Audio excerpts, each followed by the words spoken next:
आसन में बैठो, आसन बिछाओ, आसन में बैठो, एक बढ़िया सी थाली लो। अब ठाकुर जी की शारीरिक पूजा बोल रहा हूं मैं, कैसे पूजा करनी चाहिए आपको। सबसे पहले एक थाली लीजिए। आपके घर में स्टील की थाली है तो स्टील की लीजिए, चांदी की थाली है चांदी की लीजिए, सोने की थाली है सोने की लीजिए। अब थाली लेकर उस थाली में चंदन से एक स्टार बनाना चाहिए, ऐसे जैसे हम टीवी में बताकर आपको बनाकर बता रहे हैं। ये देखिए टीवी पर आप ध्यान दीजिए, थाली पर एक स्टार बनाइए, बीच में ओम लिखिए और ओम लिख के हर खंड पर आप बनाइए एक खंड में नारायणाय नमः, नारायणाय नमः, नारायणाय नमः, बोलो नारायणाय नमः, बोलो नारायणाय नमः, बोलो नारायणाय नमः। और फिर उसके हर खंड में तुलसी चढ़ाओ। देखो ये यंत्र बन गया, ये शारीरिक पूजा का विधान है। हर खंड में तुलसी चढ़ाओ, भगवान को तुलसी चढ़ाओ, फिर उसको प्रणाम करो। ये नारायण का स्वरूप है, प्रणाम करो। फिर ठाकुर जी को बिठाओ और ठाकुर जी को बिठाकर आपके घर में जो लड्डू गोपाल जी इस यंत्र के ऊपर बिठा दो। तुलसी चढ़ाकर उस यंत्र को जल चढ़ाकर फिर ठाकुर जी को बिठाओ और फिर ठाकुर जी को बिठाकर बड़े प्रेम से, गर्मी है तो ठंडा जल और ठंडी है तो गर्म जल से भगवान को स्नान कराओ। क्या कहते हुए, नारायणाय नमः, नारायणाय नमः, नारायणाय। फिर दूध से, दही से, घी से, शक्कर से, शहद से, जो आपकी सामर्थ्यता है। नहीं है तो केवल सिंपल जल से स्नान कराओ। नारायणाय नमः, नारायणाय नमः, नारायणाय नमः, नारायणाय नमः, नारायणाय नमः।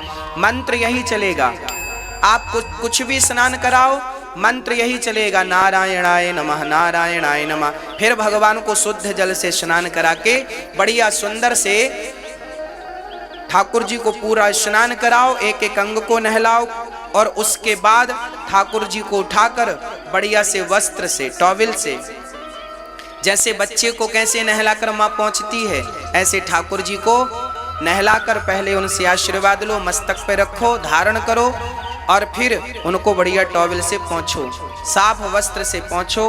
भगवान को पोंछकर बढ़िया सा उनको आसन पर बिठाओ, बढ़िया सी आसन पर बिठा दो और उसके बाद भगवान का अब श्रृंगार करो, अपने हाथ से श्रृंगार किया करो। उनके कपड़े बदलना, उनके वस्त्र उनको पहनाना, बढ़िया से वस्त्र पहनाओ।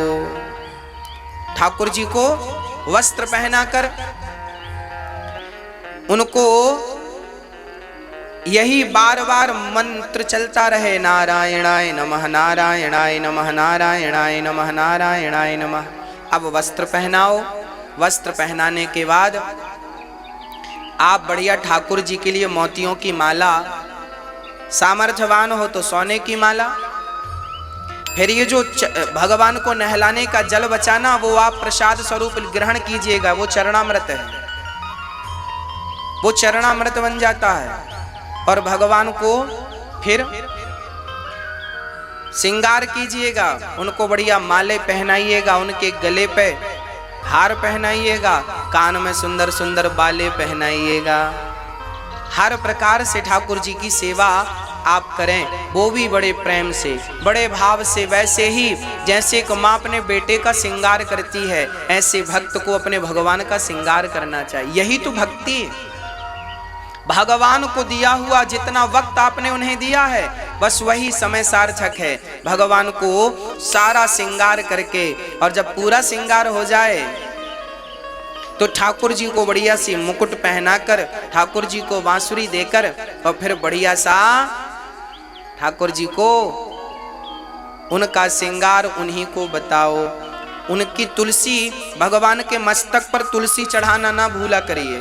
ठाकुर जी तुलसी मस्तक पर चढ़ाएं आप, फिर उनके लड्डू पर चढ़ाएं। लड्डू गोपाल जी ने हाथ में जो लड्डू लिया उसमें चंदन लगाकर तुलसी में लड्डू पे रख दें ताकि वो गिरे ना तुलसी, और मस्तक पे रख दें और नारायणाय नमः कह के अर्चन करें तुलसी से।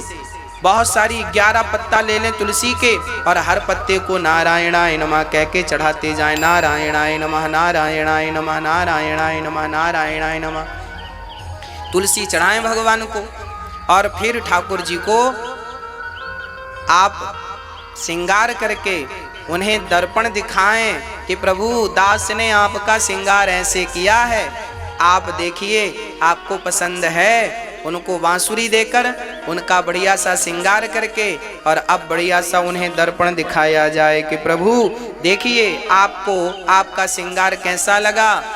जैसे आप श्रृंगार करने के बाद अपना मुख देखना चाहते हैं, ऐसे भगवान को भी दर्पण दिखाया करो कि प्रभु देखिए आपका श्रृंगार है ये। ऐसी पूजा रोज हम भाव से करें, बहुत देर नहीं लगती इस पूजा में। ऐसे ठाकुर जी को श्रृंगार किया करो। फिर उसके बाद मक्खन मिश्री का जो आपकी सामर्थ्यता है भोग लगाओ, दूध का भोग लगाओ, मक्खन का भोग लगाओ, तुलसी पत्ता डालकर ठाकुर जी को भोग लगाओ, ठाकुर जी को प्रणाम करो और हाथ जोड़ करके कहो। अब आप जा रहे हाथ जोड़ो, आप ये समझो कि आपने पूजा की है ये सारी, है ना। और ऐसे हाथ जोड़ के भगवान से ऐसे कहना चाहिए, त्वमेव माता च पिता त्वमेव,